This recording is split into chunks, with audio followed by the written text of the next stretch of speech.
Hey there, welcome to the channel. So today, I thought I would make a recipe right out of one of my cookbooks at home.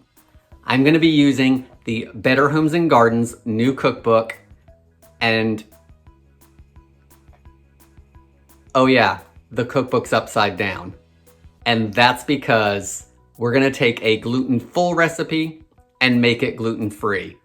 And when I do that, I usually feel a little upside down. You don't know if the recipe's gonna work. Gluten holds everything together and keeps that moisture in some of those baking products. So without the gluten, what's it gonna do? Is it gonna taste good? Is it gonna hold together? Is it gonna be dry? I think this recipe is gonna work just fine, but make sure you stick around to the end to see. Today, we're gonna make gluten-free chocolate caramel bars. Now they're similar to a Hello Dolly bar with some of their ingredients, but Hello Dolly bars, if you're familiar with them, have a graham cracker crust. This does not. They're also similar to ingredients in Revel bars, but Revel bars typically have oatmeal in them. So some of the same ingredients for both. If you don't do eggs, this is a good recipe to look at because there's no eggs in it, which is nice. It's gonna have that cookie base. It's gonna have some chocolate and some caramel, along with some coconut and some sweetened condensed milk and some chopped nuts. I'm Jamie with Savorysaver. I share gluten-free recipes, tips, tricks, and resources to make your gluten-free lifestyle easier. So please consider hitting subscribe, and let's see if we can turn this cookbook back upright.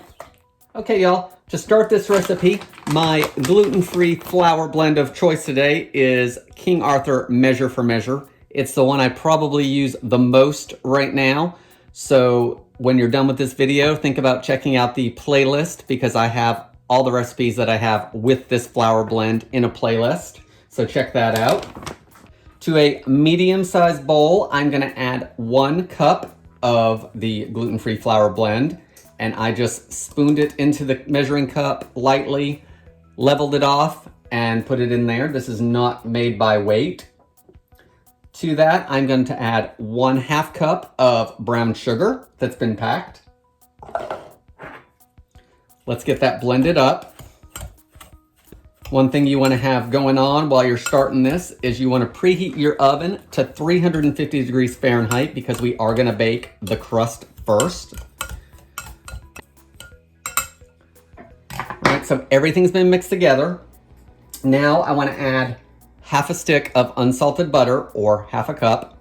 And the recipe doesn't say if it's supposed to be cold or room temperature. So this butter is room temperature, so that may be an issue, but I think it'll still probably work. It's gonna melt faster in the oven, so it may cause some problems, it may not, but we're gonna put that in anyway.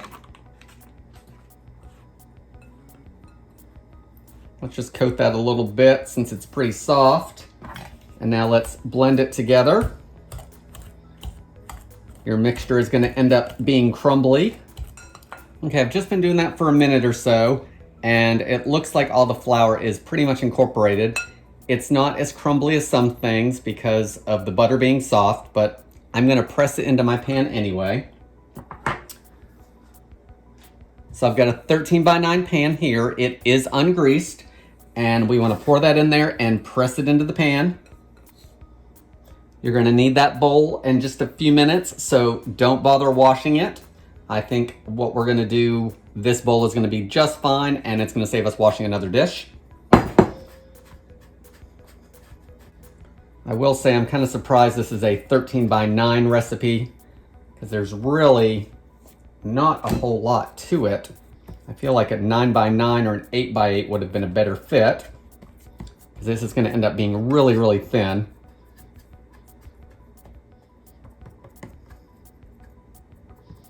Okay, so it took a couple minutes to press it in, but I was able to get it all the way to all the edges, and you just had to keep working at it and pushing the thick spots towards any of the thin spots.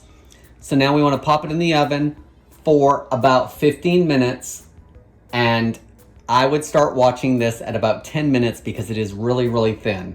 So keep an eye on it, We're gonna pop it in the oven, and when it comes out, we're gonna keep working because we're putting stuff on top of this hot crust. So while our crust is baking, let's move on to the next step of the recipe so it's ready to go for us.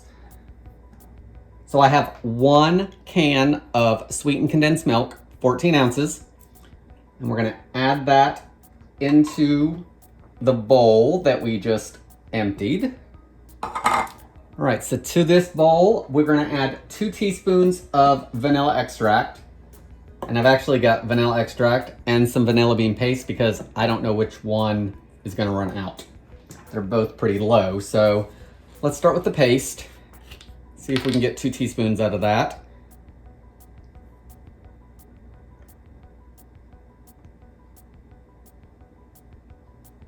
There's 1. There's just about 2, so we're gonna call that good. Once your vanilla's in there, give it a good mix. All right, everything looks like it's mixed up really well, so let's put that off to the side. We have a couple more minutes until our cookie base comes out of the oven. So once that's done, we'll keep going. So here's our crust, and it's nice and golden in color. It has a lot of little holes in it. I'm not sure if it's because it's the gluten-free flour or not, but in any case, we need to keep going with the recipe.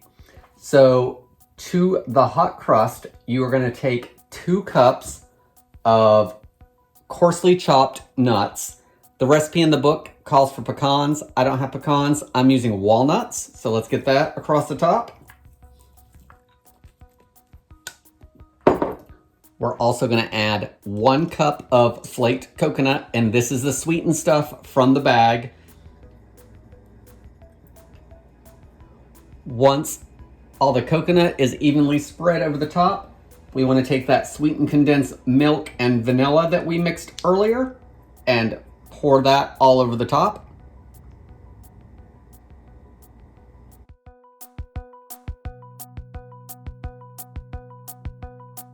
So we've put our filling over the crust with our pecans and coconut and sweetened condensed milk mixture.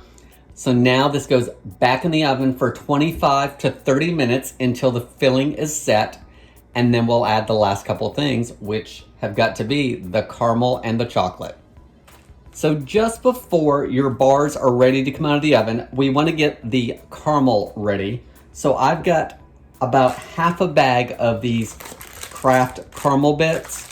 I just took half the bag and put it in here. The recipe calls for 20 of the regular caramels, the square ones, and usually there's around 40 in the bag, so you want about half of this bag to get the same amount.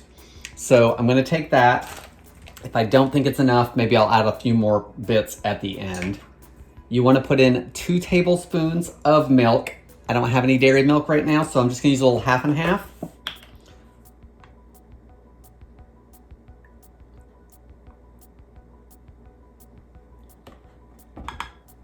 Now I'm gonna microwave it just until the caramel is melted.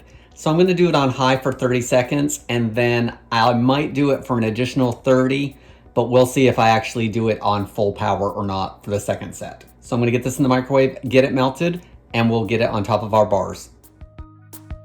So here are our chocolate caramel bars out of the oven. I did do them for 30 minutes. It probably was a little bit long because you can see some of the caramelization from the sweetened condensed milk as well as the coconut. So you probably could have gone 25, but it didn't look set to me, and I wanted to make sure everything was set. And once we cover it up, no one's gonna know the difference. So the caramel, do it for 30 seconds on high, do it for another 30 seconds on high, stirring in between, and then probably go about 20 seconds at a time, stirring every time until it's melted. It's probably gonna take 2 to 3 minutes. The other thing is I did add another small handful of the caramel bits just to make sure we had enough for the top of this. I don't think a little extra is gonna bother anyone. So now we wanna drizzle this all over the top, which is why I did this in the glass measuring cup. I figure it's gonna help me pour a little bit better.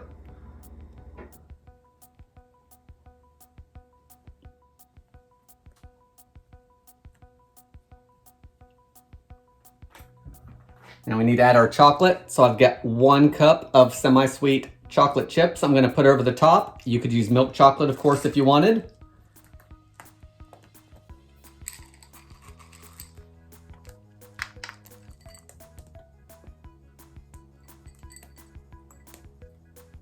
So here are our finished bars, topped with the chocolate. And now, before we can cut into them, we need to let them cool because we want that filling to cool and we want that caramel to firm back up some. So I'm gonna be back to give them a test, but I can't guarantee where I'm gonna be. I may be in my car, I may be out in the driveway, I may be out at a Starbucks. But in any case, once these cool down and I cut them up, I'll do a quick video to tell you how I think they taste. Okay, so it's the next day. They were not cool enough yesterday for me to really give you guys an impression of these gluten-free chocolate caramel bars.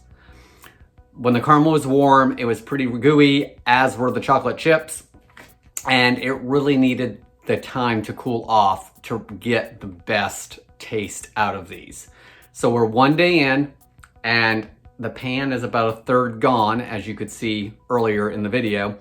So the crust came out really good. It has a good taste. It's chewy. The edges of the pan were pretty crisp. So I ended up cooking it for 30 minutes. I probably should have dialed that back to the 25 and just called it good. So start watching it definitely at the 25-minute point. As far as taste, they're really good. They're chewy. They're a little bit crisp here and there if you get, the crunchy end or, a big piece of walnut. They are very similar to me, like Hello Dolly's. Again, Hello Dolly's typically have a graham cracker crust, and we made our own gluten-free crust. The sweetened condensed milk, of course, plenty of sugar in that to give these a sweet taste. Guys, I think these are a winner. I think they converted well from a gluten-full to a gluten-free recipe. So I guess the upside down cookbook really should be right side up on this one. Guys, thanks for watching. I hope you liked the video. Please leave any comments below, and I hope to see you on the next video.